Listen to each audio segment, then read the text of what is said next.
আজ বাড়িতে বানিয়েছিলাম দুধ পুলি পিঠা, তা ভাবলাম তোমাদের সাথেও রেসিপিটা শেয়ার করি। তা চলো রেসিপিটা শেয়ার করা যাক। প্রথমে নারকেলটা মিক্সিতে পেস্ট বানিয়ে নিয়েছি, নিয়ে কড়াতে দিয়ে দিলাম। এখানে দিয়ে দিচ্ছি 1 বাটি মতো চিনি আর অল্প একটু লবণ দিয়ে কিছুক্ষণ মিক্স করে নিয়ে দিয়ে দিচ্ছি এলাচ আর তেজপাতা। এলাচ তেজপাতা দেওয়ার পরে আবারও কিছুক্ষণ ভেজে নেব। যখন দেখবে এরকম কালার চলে এসছে তখন ভাববে যে আমাদের নারকেলের একদম পুরটা রেডি, তখন নামিয়ে নেবে।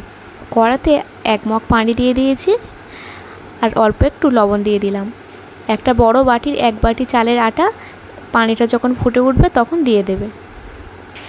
এখন আমি ভালোভাবে আটাটা সিদ্ধ করে নেব। আটাটা সিদ্ধ হয়ে গেছে, এখন আমি তুলে নিচ্ছি আটাটা তুলে নিয়ে গরম থাকা অবস্থায় কিন্তু আটাটা ভালোভাবে মাখিয়ে নিতে হবে। আমি আটাটা ভালোভাবে মাখিয়ে নিচ্ছি। এখানে অল্প একটু আটা হাতে নিয়ে একটা গোল লেচি কেটে নিচ্ছি। গোল লেচি কেটে চালের আটার মধ্যে দিয়ে গোল করে একটা খলি বানিয়ে নেব।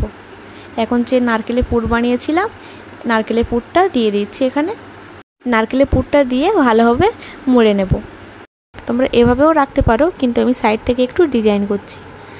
ডিজাইনটা কেমন লাগছে কিন্তু অবশ্যই কমেন্ট করে জানাবে। আর তোমরা কে কে এরকম ডিজাইন করতে পারো সেটাও কিন্তু কমেন্ট করে জানাতে ভুলো না। দেখো কথা বলতে বলতে সবগুলো বানিয়ে নিয়েছি। এখানে কড়াতে 1 মগ দুধ দিয়ে দিচ্ছি 1 বাটি চিনি, এলাচ আর তেজপাতা। দুধটা যখন ভালোভাবে ফুটে উঠবে তখন আমি পিঠাগুলো এক এক করে দিয়ে দেবো। সবগুলো পিঠা এভাবে দিয়ে দিয়েছি আমি। এখন ঢাকনা দিয়ে ঢেকে রাখবো। কিছুক্ষণ জাল করে নিলে আমাদের দুধ পুলি পিঠা কিন্তু একদম তৈরি। কত সুন্দর হয়েছে দেখো। তোমরা বাড়িতে কিন্তু অবশ্যই একবার ট্রাই করে জানাবে। আর আজকের ভিডিও কেমন লাগলো অবশ্যই কিন্তু কমেন্ট করে জানাবে। আর তোমরা এর পরে কি ভিডিও দেখতে চাও সেটাও কিন্তু কমেন্ট করে জানাতে পারো।